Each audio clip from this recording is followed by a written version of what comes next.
Good day, everyone. I'm Joy, and I am tasked to discuss public service, ethics, and accountability.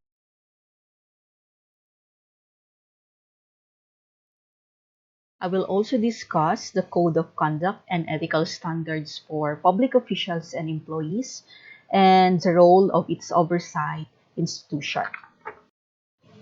Under a democracy such as in the Philippines, the people's fundamental faith in the integrity of political institution is what holds the system together even under the most difficult times. The present situation in the Philippines is a test of this principle. Whether or not the test is passed with success is a matter yet to be seen. However, at this stage, what could be gainfully learned from the present experience is the knowledge that people's trust seems to lie on the existence of ethics and accountability. Ethics, as discussed, is the discipline dealing with what is good and bad and with moral duty and obligation. Now, what is the role of ethics in public service? Ethics provide a framework for accountability between the public and the administrators. According to Dr. Edwin Gibari, there are 12 principles in managing ethics in the public service, and they are the following. These 12 principles are used as a reference to ensure high standards of ethical conduct. All of these principles must be observed in a public administration in order to attain administrative accountability in public service. The 1987 Constitution of the Philippines provides the basis of ethical and accountable behavior in the public sector. Section 1 of Article 11 states that public office is a public trust. Public officers and employees must at all times be accountable to the people, serve them with utmost responsibility, integrity, loyalty, and efficiency, and act with patriotism and justice, and lead the modest lives. This provision requires every public official and employee to exhibit and live certain values while in the government service. In addition, the state has been mandated by the Constitution to maintain honesty and integrity in the public service and take positive and effective measures against graft and corruption. When we talk about accountability, accountability simply means an obligation or willingness to accept responsibility or to account for one's action. Public accountability, on the other hand, as defined by Carino, is the evolution of appointed career employees and officials in terms of whether their actions are within or outside the bounds of their authority. Now, in order for ones to be accountable, there are four standard questions that needs to be answered. One is, who is considered accountable or sino ang may pananagutan? Two, to whom he is considered accountable, kanino siya may pananagutan? Three, to what standard values is he accountable? Sa anong panuntunan ang kanyang pananagutan? And four, by what means he is made accountable? Paano siya nagkaroon ng pananagutan? Now, there are different types of public accountability. One is the traditional accountability. It focuses on the regularity of fiscal transactions and the faithful compliance to legal requirements and administrative policies. It concerns more on the efficiency and economy in the use of public funds, property, and manpower. As the name implies, administrators is responsible to his superiors and external controllers, which provides resources for the operation of the agency. It recognizes that the government officials are responsible for more than just compliance, but the need for constant concerns to avoid waste and unnecessary expenditures and promote appropriate use of public resources. This is promoted by programs which cut red tape of the government procedures. Next is the managerial accountability. It focuses on how the government agencies can reduce waste and effect savings in their operation. There are two types of economical operation. There are two types. The economical operation, which focuses on elimination or reduction of needless cost, and efficient operation, which mainly focus on the cost and benefits. Social accountability main inquiry, on the other hand, is whether the admin activities inspire general confidence and secure what are widely regarded as desirable social ends. Program accountability is concerned with government operations. To secure its attainment, a comprehensive performance audit on the financial and operational performance using the standard economical efficiency and effectiveness. Process accountability emphasizes on the procedures and methods of operation and focus on the black box inside system which transforms inputs. Accountability can be can be asked from both provider and recipient, and standards of judgment are themselves products of the mutual agreement. To To summarize, traditional accountability, the one accountable are the employees and officials, while the rest of types of accountability are administrators. All of them are accountable to people through legislature or by president or by constitutional bodies and hierarchy or by standards and individual conscience, or by direct accountability to people through their participation in negotiation. To what standards of values are they accountable? For traditional accountability, it's regularity, legality, and compliance.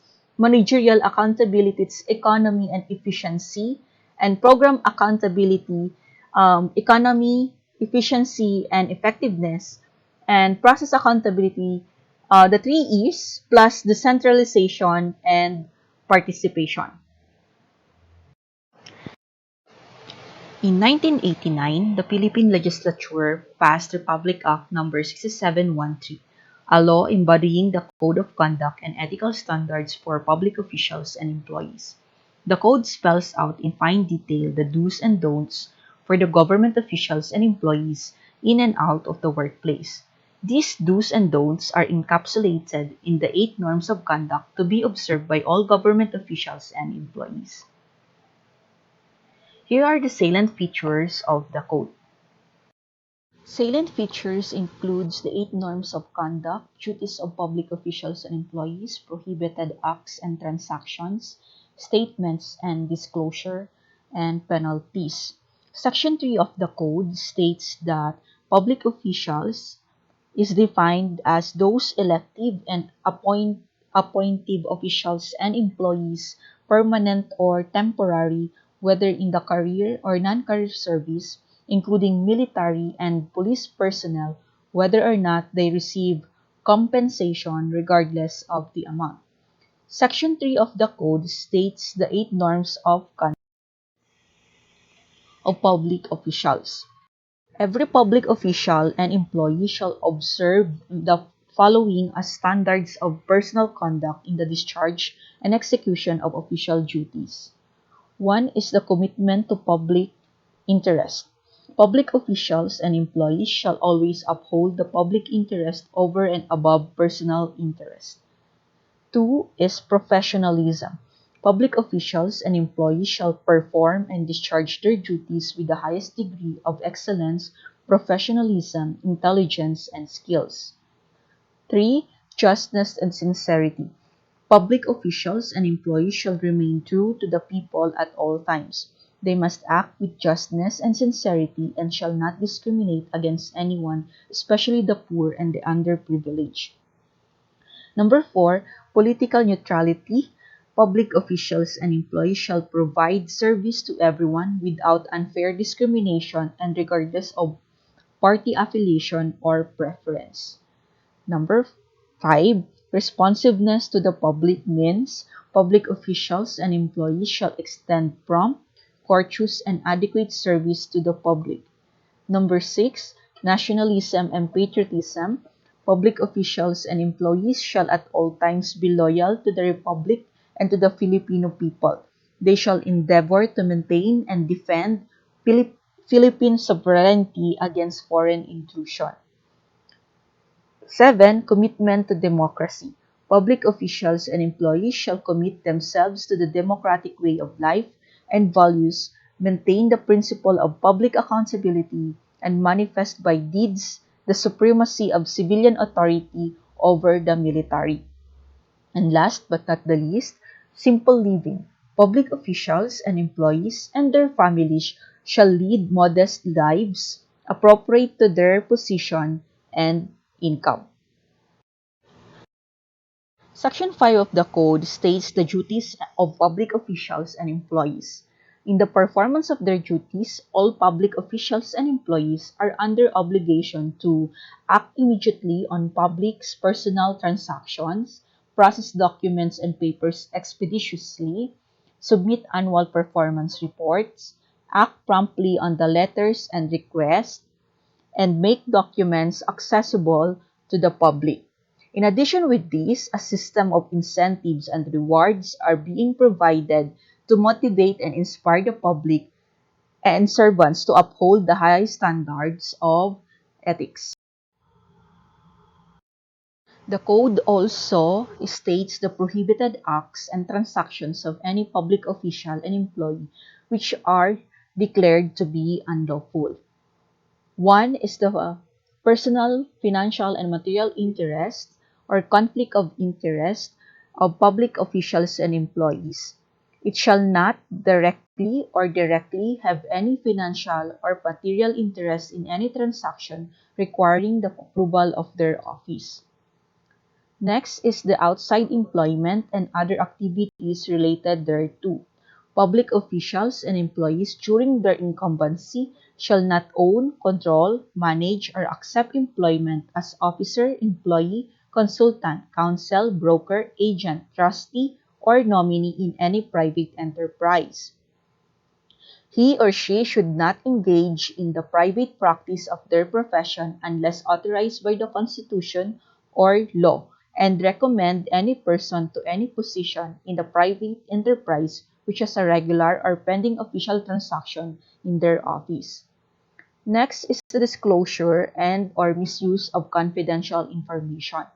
Public officials and employees shall not use or divulge confidential or classified information officially known to them by reason of their office and not made available to the public. And last but not the least is the solicitation and acceptance of gifts, gratuity, favor, entertainment, loan, or anything of monetary value. All of these are prohibited in the Act of Ethical Standards for Public Employees. Section 8 of the law states the statements and disclosure of public officials and employees. One included is the statement of assets and liabilities and financial disclosure. This includes all the real property, assets, liabilities, and all business interests and financial connections. The documents must be filed within 30 days after the assumption of office, on or before April 30 of every year thereafter, and within 30 days after the separation from service. Next is the identification and disclosure of relatives. It shall be the duty of every public official or employee to identify and disclose to the best of his knowledge and information his relatives in the government in the form, manner, and frequency prescribed by the Civil Service Commission. Next is the accessibility to the documents. Any documents or statements filed under the code shall be made available for inspection at reasonable hours. And last, prohibited acts which are contrary to the morals and public policy. Violations of the Code of Conduct and Ethical Standards for public officials and employees may be subjected to fine and imprisonment, suspension, dismissal, or disqualification from service.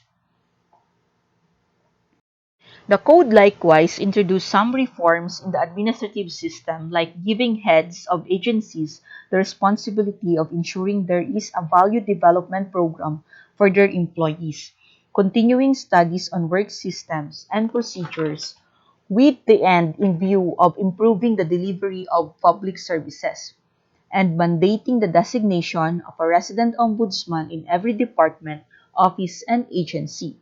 Incentives and reward system has also been put in place. The legal infrastructure and political commitment are supported and complemented by the existence of oversight institutions.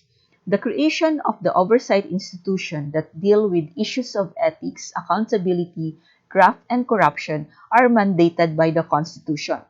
The common feature of this institution is they enjoy the substantive degree of fiscal fiscal autonomy in the sense that they are not subject to the fiscal controls of the executive.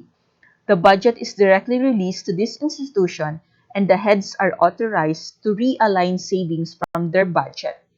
They also have the quasi-judicial powers in that they can adjudicate and decide cases and enforce their own decisions, including the imposition of sanctions, which may include suspension from the office or even dismissal from government service. In the Philippines, the three constitutionally mandated oversight institutions are the Civil Service Commission, the Office of the Ombudsman, and the Commission on Audit. Enforcing accountability were given to the Sandigang Bayan, Anti-Graft Court, the Ombudsman, and the public prosecutors. There have been numerous initiatives in promoting ethics and accountability in the public sector. All the above mechanisms focus on developing ethics and accountability consciousness in government officials and employees.